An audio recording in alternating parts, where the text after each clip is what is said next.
नमस्कार, मैं कमलेश कबीर आपका एक बार फिर स्वागत करता हूं इस नए एपिसोड में। आज के इस एपिसोड में हम बात करेंगे चुनाव आयोग की।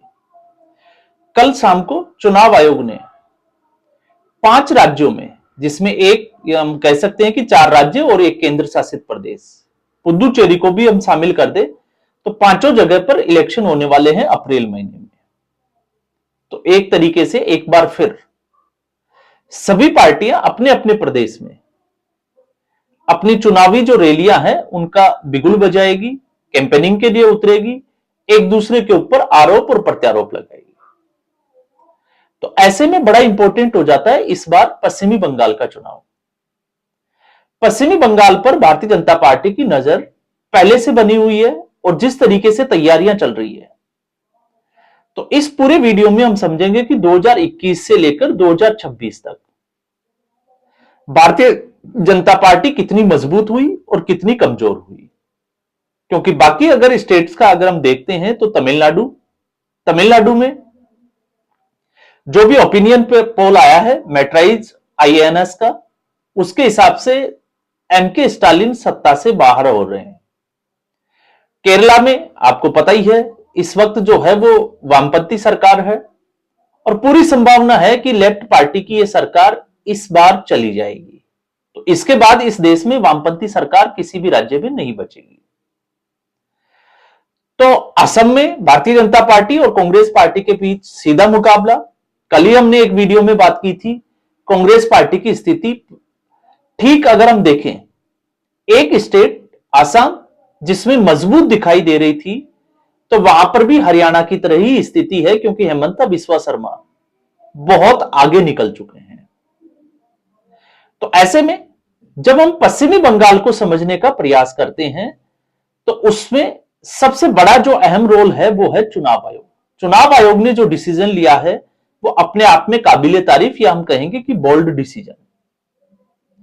294 सीटों वाली विधानसभा के लिए सिर्फ 2 चरणों में चुनाव, वो भी उस राज्य में जहां हर बार चाहे वो विधानसभा का चुनाव हो या फिर लोकसभा चुनाव हो, बूथ कैप्चरिंग से लेकर कार्यकर्ताओं की पिटाई, उनकी हत्या, घर जला देना, इस तरीके की खबरें जो है वो इस पूरे देश ने देखी है।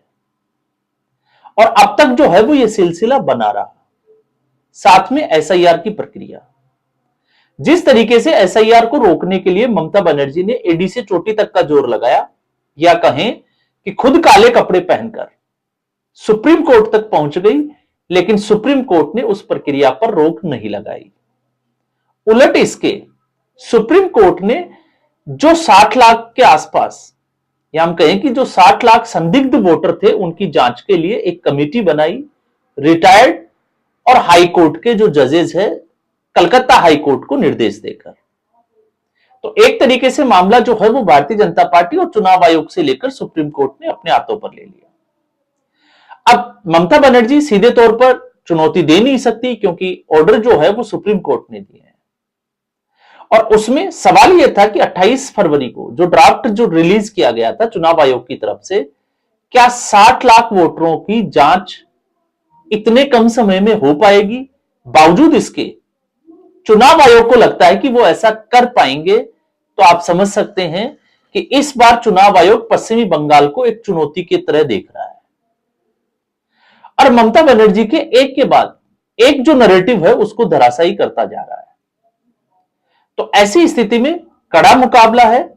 हालांकि ओपिनियन पोल जो है वो पहला ही कल आ चुका था, मैट्राइज और आईएनएस का, जिसमें टीएमसी को लगभग 155 से लेकर 170 सीटें देता हुआ दिखाई दे रहा है। तो इस हिसाब से ममता बनर्जी की जिसको हम कहें कि पूर्ण बहुमत के साथ सरकार और जीत का चौका। लेकिन यहां पर इस बार मैट्राइज गलत साबित होगा, क्योंकि आज की स्थिति में दोनों टीएमसी और भारतीय जनता पार्टी 50-50 के ऊपर खड़ी है। अब चलेगा असली नैरेटिव का खेल।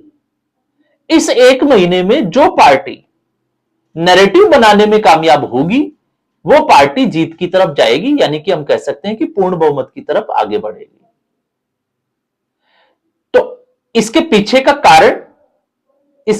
का कारण है 2016 में जहां भारतीय जनता पार्टी की 3 सीटें थी 2021 में 77 सीट, लेकिन उससे पहले 2019 के लोकसभा चुनाव में भारतीय जनता पार्टी ने जो गेन किया वो 2021 तक मेंटेन नहीं कर पाई। उसका कारण क्या था? अगर कारण हम ढूंढते हैं तो बड़ा कारण था 2019 के लोकसभा चुनाव से पहले मतुआ समुदाय को नागरिकता देने का वादा किया था केंद्र सरकार ने, लेकिन वो परियोजना ठंडे बस्ते में चली गई। एक दूसरा कारण था टीएमसी की जो गुंडागर्दी थी उसके खिलाफ भारतीय जनता पार्टी अपने कार्यकर्ताओं को बचा नहीं पाई। कार्यकर्ताओं में डर का माहौल बना, बूथ तक जाने की जो है वो हिम्मत नहीं जुटा पाए, और गए तो वो भारतीय जनता पार्टी को वोट देने की हिम्मत नहीं कर पाए। क्योंकि पश्चिमी बंगाल में रहना है तो सीधे तौर पर हम कह सकते हैं कि टीएमसी टीएमसी या ममता बनर्जी कहना है। तो 2021 में भले ही भारतीय जनता पार्टी की 3 सीटों से 77 सीटों में पहुंच गई हो, लेकिन एक तरीके से सरकार की एंटी इनकम्बेंसी और सरकार बदलाव की पूरी लहर दिखाई दे रही थी, लेकिन वो धरातल पर आकर धराशायी हो गई। कारण उसमें बहुत सारे थे, लेकिन इसमें प्रमुख कारण जो है जिसकी हमने चर्चा की थी। अब सवाल यह उठता है कि 2021 के से 2026 तक, तो पहले हम बात करते हैं भारतीय जनता पार्टी के नजरिए से। भारतीय जनता पार्टी 2021 के मुकाबले इस बार ज्यादा मजबूत दिखाई देती है। कारण भारतीय जनता पार्टी ने अपने आप को संगठन स्तर पर मजबूत किया है, और जब संगठन स्तर की हम बात करते हैं तो एक जमीन आसमान का फर्क आता है दो राष्ट्रीय पार्टियों के बीच में, कांग्रेस पार्टी और भारतीय जनता पार्टी। अब संगठन स्तर पर किस तरीके से, तो आपको समझना पड़ेगा टीएमसी संगठन स्तर पर किस तरीके से मजबूत है। टीएमसी में अगर कोई पश्चिमी बंगाल का रहने वाला है तो वो अच्छे से जानता है कि आज भी पश्चिमी बंगाल के गांवों में अगर कोई मामला होता है, दो समुदायों के बीच में, दो पक्षों के बीच में, दो परिवारों के बीच में, तो मामला पुलिस थाने में जाने के बजाय टीएमसी के लोकल नेता उसको पंचायत स्तर पर बैठकर सुलझाने का प्रयास करते हैं। यह है टीएमसी का कैडर, टीएमसी का संगठन जो टीएमसी ने मजबूत कर रखा है। दूसरा, आप साझा से आप उसको साइड में कर दीजिए। तो 2021 से लेकर 2026 तक भारतीय जनता पार्टी ने अपने संगठन को मजबूत करने के लिए एडी से चोटी तक का जोर लगाया। तो उसमें भारतीय जनता पार्टी को भी आप शामिल कर सकते हैं, एबीवीपी को भी ले सकते हैं, और इसके अलावा आरएसएस की भूमिका को आप नकार नहीं सकते। तो यह बड़ा कारण है। इसके अलावा 2021 में जो गलतियां भारतीय जनता पार्टी ने की थी, सीधे तौर पर ममता बनर्जी को कटघरे में खड़ा करने का प्रयास किया, टारगेट किया। जैसे राहुल गांधी या पूरी कांग्रेस नरेंद्र मोदी को टारगेट करती है, और यहां पर आकर पार्टियां जो है वो चूक कर जाती है। तो इससे पहले ममता बनर्जी, आपने देखा नैरेटिव सेट करने में, पिछले 2 चुनावों को अगर आप देखें तो एक बार पैर में फ्रैक्चर और दूसरी बार सिर पर चोट, और मुख्यमंत्री रहते हुए उनको किसी ने धक्का मारा, उसकी जांच किसने मारा, क्या हुआ, आज तक कोई रिपोर्ट सार्वजनिक नहीं हुई। तो आप समझ सकते हैं कि यह खेल क्या था। यह खेल था नैरेटिव सेट करने का। ममता बनर्जी महिला होने के नाते नैरेटिव सेट करने में कामयाब हुई, और उसका फायदा ममता बनर्जी को हुआ। अब सवाल यह उठता है, क्योंकि आपने मिथुन चक्रवर्ती का स्टेटमेंट तो देख ही लिया होगा, कि क्या इस बार ममता बनर्जी आईसीयू में शिफ्ट हो जाएगी? और अगर ऐसा है तो वो मतदाताओं को एक संदेश देने का तरीका है, क्योंकि ममता बनर्जी वकील बनकर जो सुप्रीम कोर्ट में पहुंची थी वो उसी का एक हिस्सा था। तो ये एक जो है वो बड़ा फर्क है, जिस फर्क को भारतीय जनता पार्टी ने इस बार कमजोर कर दिया, और भारतीय जनता पार्टी इस वक्त ममता बनर्जी के बजाय टीएमसी के ऊपर हमलावर है। अब हम थोड़ा सा इसको और अगर आगे के सिनेरियो में देखते हैं, तो भारतीय जनता पार्टी मजबूत तो हुई है, लेकिन भारतीय जनता पार्टी की अभी भी जो है वो कमियां हैं। और जब वोट शेयर के हिसाब से देखते हैं तो 2021 का वोट शेयर अपने आप में बहुत बड़ी कहानी कहता है।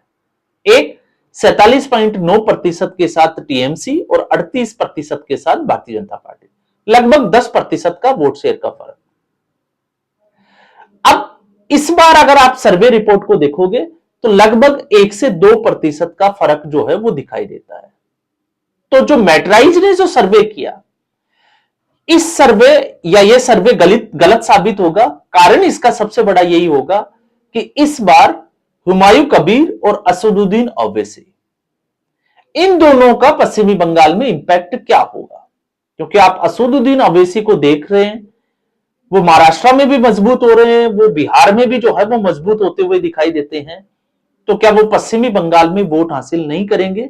और एक नई पार्टी हुमायूं कबीर जो टीएमसी से निकलकर आए, उस पार्टी को कितना वोट मिलेगा? क्योंकि वो नई पार्टी है, उसको अच्छा खासा वोट शेयर मिलेगा या फिर उसकी हालत प्रशांत किशोर के जैसी होगी। लेकिन अगर प्रशांत किशोर के जैसी भी हालत होती है तो जो मुस्लिम बाहुल्य जो जिले हैं वहां पर वो ममता बनर्जी को डेंट जरूर करेगा। तो ऐसी स्थिति में जीत हार का जो अंतर है वो सीटों में कितना तब्दील हो पाता है ममता बनर्जी के लिए, ये थोड़ा सा यहां पर मुश्किल दिखाई देता है। तो भारतीय जनता पार्टी को ये एक एज जो है वो मिलता हुआ दिखाई देता है। लेकिन इसके उलट अगर आप देखते हो तो भारतीय जनता पार्टी आज भी मुख्यमंत्री के चेहरे के लिए लड़ाई लड़ती हुई दिखाई दे रही है। क्योंकि एक तरफ ममता बनर्जी 3 बार की मुख्यमंत्री रह चुकी है, 1999 में जब से पार्टी का गठन किया है उसके बाद से सक्रिय राजनीति में, वो भी पश्चिमी बंगाल में, अच्छी पकड़। तो दूसरी तरफ भारतीय जनता पार्टी का चेहरा कौन होगा? क्योंकि भारतीय जनता पार्टी में अगर हम शुभेंदु अधिकारी को चेहरा मानते हैं तो फिर आपको शुभेंदु अधिकारी की क्रेडिबिलिटी के ऊपर जाना पड़ेगा। पहले वो कांग्रेस पार्टी के लीडर थे, फिर टीएमसी में आए और उसके बाद में वो भारतीय जनता पार्टी में। तो क्या जनता उस चेहरे पर विश्वास दिखा पाएगी? और साथ में एक और जिसकी हम जो है वो लगातार चर्चा कर रहे थे कि क्या भारतीय जनता पार्टी जो अपने नेताओं को पश्चिमी बंगाल में नहीं बचा सकती, सुरक्षित नहीं रख पाती, भीड़ उनके ऊपर हमला करती है, उनकी गाड़ियों में तोड़फोड़ करती है और कई नेताओं को हॉस्पिटल में एडमिट भी होना पड़ता है। तो क्या कार्यकर्ताओं के मन में जो डर था, क्या भारतीय जनता पार्टी उसको निकाल पाएगी? और अगर भारतीय जनता पार्टी ऐसा कर पाती है तो फिर भारतीय जनता पार्टी को यह चुनाव हारने से, या मैं कहूंगा कि जीतने से कोई नहीं रोक सकता। भारतीय जनता पार्टी सत्ता में आ सकती है। सिर्फ और सिर्फ मतदाताओं के मन में जो चल रहा है वो सिर्फ एक ही है, वो है टीएमसी का डर। बाकी एसआईआर की प्रक्रिया के दौरान घुसपैठिए जो पश्चिमी बंगाल छोड़कर बांग्लादेश को चले गए, वो भी एक फैक्टर होगा। लेकिन उस फैक्टर के बजाय जिसकी हम बात कर रहे थे वो इस चुनाव में अहम रोल अदा करेगा। तो यह तो तय है, जिस तरीके से टीएमसी की जो छवि खराब हुई है, चाहे वो भ्रष्टाचार की हो, चाहे फिर वो जो है वो गुंडागर्दी की हो, लॉ एंड ऑर्डर की स्थिति की हो, और उससे भी बड़ी जो परिस्थिति सामने निकल कर आती है वो है अहंकार। तो एक तरफ भारतीय जनता पार्टी संगठन के स्तर पर मजबूत होती हुई दिखाई देती है। भारतीय जनता पार्टी की सिर्फ और सिर्फ अगर कोई समस्या रहेगी तो वो समस्या होगी कि मुख्यमंत्री का चेहरा कौन होगा। इसके अलावा भारतीय जनता पार्टी का इस बार कोई भी एक भी ऐसा जो है वो नेगेटिव पॉइंट सामने नहीं आता, क्योंकि कुछ कमियां जो पार्टी स्तर पर दिखाई दे रही थी वो चुनाव आयोग पूरा करता हुआ दिखाई दे रहा है। इसमें कतई कोई बुराई नहीं है, क्योंकि जिस तरीके से हर बूथ के बाहर और अंदर इस बार सीसीटीवी कैमरे तक लगेंगे तो आप समझ सकते हैं कि सुरक्षा की व्यवस्था। और इसमें भी दूसरा, एक ऐसे संवेदनशील राज्य में जिसमें हर चुनाव में जो है वो इस तरीके की घटनाएं देखी जाती है, उसमें सिर्फ और सिर्फ 2 चरणों में चुनाव कराना, तो आप समझ सकते हैं कि चुनाव आयोग इस बार किस तरीके से, या हम कहें कि सख्ती से निपटने का पूरा प्लान पहले से ही तैयार कर चुका है। तो आज के एपिसोड में बस इतना ही। उम्मीद करूंगा वीडियो एपिसोड आपको पसंद आया होगा। वीडियो को लाइक करें, शेयर करें, चैनल जरूर सब्सक्राइब करें। धन्यवाद।